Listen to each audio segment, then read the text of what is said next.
Chapter 6. The Philistines returned the ark. The ark of the Lord remained in Philistine territory 7 months in all. Then the Philistines called in their priests and diviners and asked them, "What should we do about the ark of the Lord? Tell us how to return it to its own country." "Send the ark of the God of Israel back with a gift," they were told. "Send a guilt offering so the plague will stop. Then, if you are healed, you will know it was his hand that caused the plague." "What sort of guilt offering should we send?" they asked.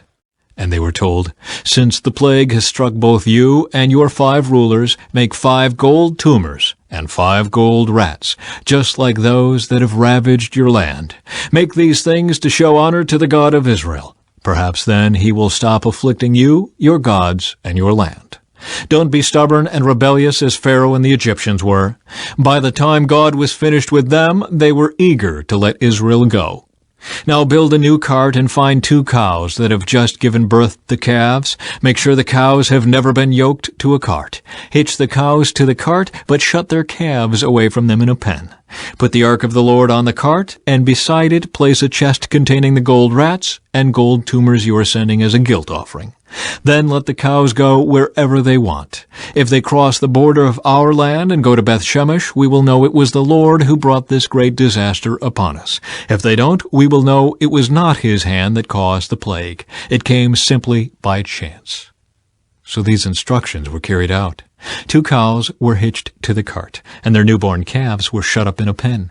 Then the ark of the Lord and the chest containing the gold rats and gold tumors were placed on the cart. And sure enough, without veering off in other directions, the cows went straight along the road toward Beth-Shemesh, lowing as they went. The Philistine rulers followed them as far as the border of Beth-Shemesh. The people of Beth-Shemesh were harvesting wheat in the valley, and when they saw the ark, they were overjoyed. The cart came into the field of a man named Joshua and stopped beside a large rock. So the people broke up the wood of the cart for a fire and killed the cows and sacrificed them to the Lord as a burnt offering. Several men of the tribe of Levi lifted the ark of the Lord and the chest containing the gold rats and gold tumors from the cart and placed them on the large rock. Many sacrifices and burnt offerings were offered to the Lord that day by the people of Beth-Shemesh. The 5 Philistine rulers watched all this and then returned to Ekron that same day.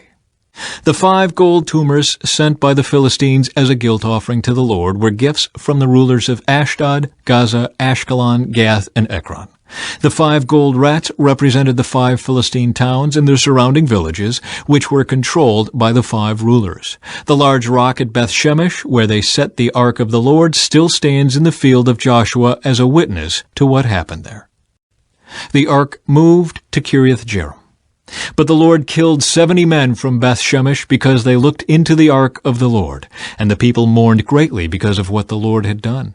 "Who is able to stand in the presence of the Lord, this holy God?" they cried out. "Where can we send the ark from here?" So they sent messengers to the people at Kiriath-Jearim and told them, "The Philistines have returned the ark of the Lord. Come here and get it." Chapter 7. So the men of Kiriath-Jearim came to get the ark of the Lord. They took it to the hillside home of Abinadab and ordained Eleazar his son to be in charge of it. The ark remained in Kiriath-Jearim for a long time, 20 years in all. During that time all Israel mourned because it seemed the Lord had abandoned them.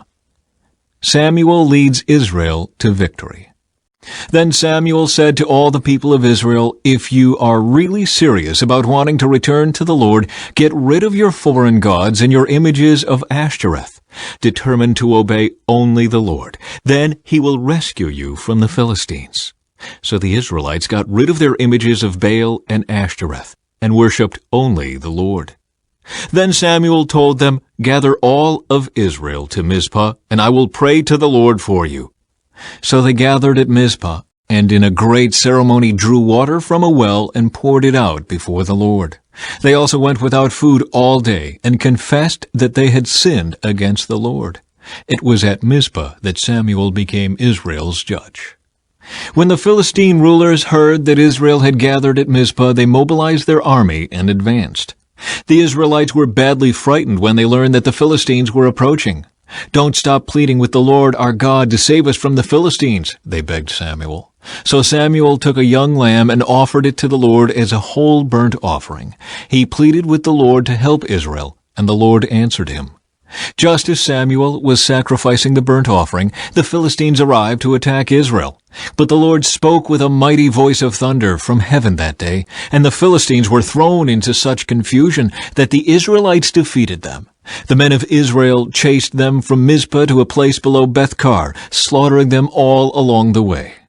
Samuel then took a large stone and placed it between the towns of Mizpah and Jeshanah. He named it Ebenezer, which means the stone of help, for he said, "Up to this point the Lord has helped us." So the Philistines were subdued and didn't invade Israel again for some time. And throughout Samuel's lifetime, the Lord's powerful hand was raised against the Philistines. The Israelite villages near Ekron and Gath that the Philistines had captured were restored to Israel, along with the rest of the territory that the Philistines had taken. And there was peace between Israel and the Amorites in those days. Samuel continued as Israel's judge for the rest of his life. Each year he traveled around, setting up his court first at Bethel, then at Gilgal, and then at Mizpah. He judged the people of Israel at each of these places. Then he would return to his home at Ramah, and he would hear cases there too.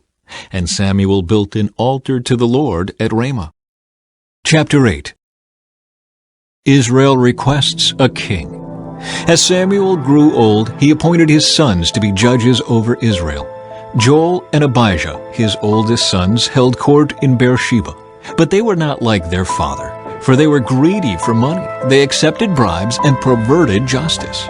Finally, all the elders of Israel met at Ramah to discuss the matter with Samuel. "Look," they told him, "you are now old, and your sons are not like you.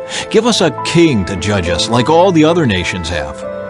Samuel was displeased with their request and went to the Lord for guidance. "Do everything they say to you," the Lord replied, "for it is me they are rejecting, not you. They don't want me to be their king any longer. Ever since I brought them from Egypt, they have continually abandoned me and followed other gods, and now they are giving you the same treatment. Do as they ask, but solemnly warn them about the way a king will reign over them." Samuel warns against a kingdom. So Samuel passed on the Lord's warning to the people who were asking him for a king. "This is how a king will reign over you," Samuel said. "The king will draft your sons and assign them to his chariots and his charioteers, making them run before his chariots. Some will be generals and captains in his army. Some will be forced to plow in his fields and harvest his crops, and some will make his weapons and chariot equipment. The king will take your daughters from you and force them to cook and bake and make perfumes for him. He will take away the best of your fields and vineyards and olive groves and give them to his own officials. He will take 1/10 of your grain and your grape harvest and distribute it among his officers and attendants. He will take your male and female slaves and demand the finest of your cattle and donkeys for his own use. He will demand 1/10 of your flocks, and you will be his slaves. When that day comes, you will beg for relief from this king you are demanding, but then the Lord will not help you." But the people refused to listen to Samuel's warning. "Even so, we still want a king," they said. "We want to be like the nations around us. Our king will judge us and lead us into battle." So Samuel repeated to the Lord what the people had said, and the Lord replied, "Do as they say, and give them a king." Then Samuel agreed and sent the people home.